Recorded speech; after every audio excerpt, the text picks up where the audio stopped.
j'ai compris que la communauté internationale qui prétend toujours défendre les droits humanitaires, eh bien, cette communauté internationale n'a même pas remarqué, n'a même pas pris des photos de ceux qui étaient tués dans la résidence. Une véritable foule qui a été tuée. Je n'ai jamais vu de telles photos, nulle part, ni même à la télévision.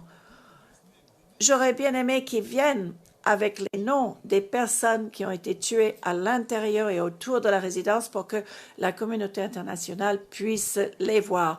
Personne n'a montré de telles photos. C'était des pauvres gens qui se trouvaient là et les bombes sont tombées partout.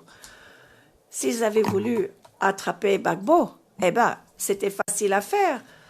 C'était pas la peine de bombarder partout, de tuer des innocents, de tuer ceux qui n'avaient rien à voir avec les combats.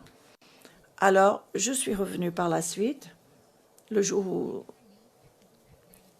ça a été rouvert. Je ne savais pas auparavant qu'il y avait même des gens qui se sont cachés dans les égouts.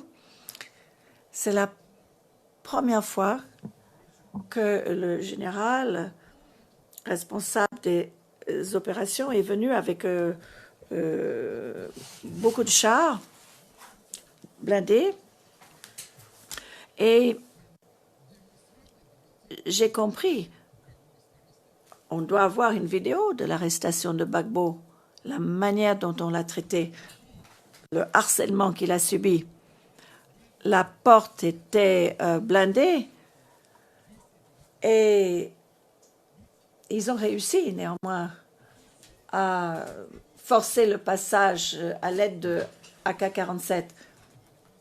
Et puis, ils disent que les rebelles ont pénétré dans la maison pour arrêter le président. Ce n'était tout simplement pas vrai. Moi, je savais comment était construite cette résidence. Je savais que c'était les soldats de l'ONU qui ont arrêté le président, qui ont mené l'opération. Et en quelques heures, les rebelles ont fait une vidéo qu'ils ont montrée à la communauté internationale en disant qu'ils avaient arrêté Gbagbo. Mais en vérité, ce sont les troupes françaises qui ont arrêté Gbagbo et non pas les rebelles. Et les troupes de l'ONU. C'était des blancs. C'était des menteurs. C'est ceux qui ont capturé l'homme. Et ensuite, ils ont prétendu que ce n'était pas eux. Et les rebelles sont arrivés en faisant beaucoup de bruit, en disant que c'est eux qui avaient arrêté Gbagbo.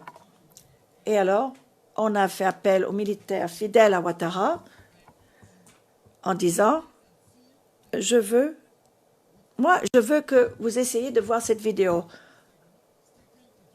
Un homme avec un AK-47 qui force la porte. Mais avant d'arriver là, tout avait été bombardé de toute façon. Tout était terminé. Et moi, je vous dis la vérité. Je suis là pour dire la vérité. Peut-être que demain, bon, quand je quitterai ce pays pour rentrer dans un autre pays, je serai mort. Hein, je ne sais pas, je serai un homme mort. Moi, je ne sais pas. Hein, peut-être que quelqu'un va me tirer dessus, m'abattre. Mais de toute façon, je suis venue ici pour dire la vérité. Ma conscience est claire, je dis la vérité. Je ne suis pas venue ici pour raconter des histoires. Donc sachez que la communauté internationale a joué un double jeu. Je l'ai vu de mes propres yeux, les Blancs. Les Blancs, ils doivent laisser les Africains gérer leurs propres affaires. Il faut arrêter de sans cesse interférer dans les affaires africaines. Et je ne parle pas que de la Côte d'Ivoire, je parle de l'Afrique entière. Ils doivent nous permettre d'avoir des chefs qui ont du pouvoir.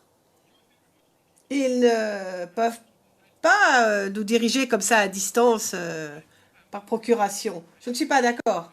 Je ne suis pas d'accord. Et moi, je ne sais pas. Moi, je dis la vérité. Alors, on peut me ramener chez moi, on peut m'abattre. De toute façon, je dis la vérité. Le président, écoutez, croisons les doigts pour que ça n'arrive pas.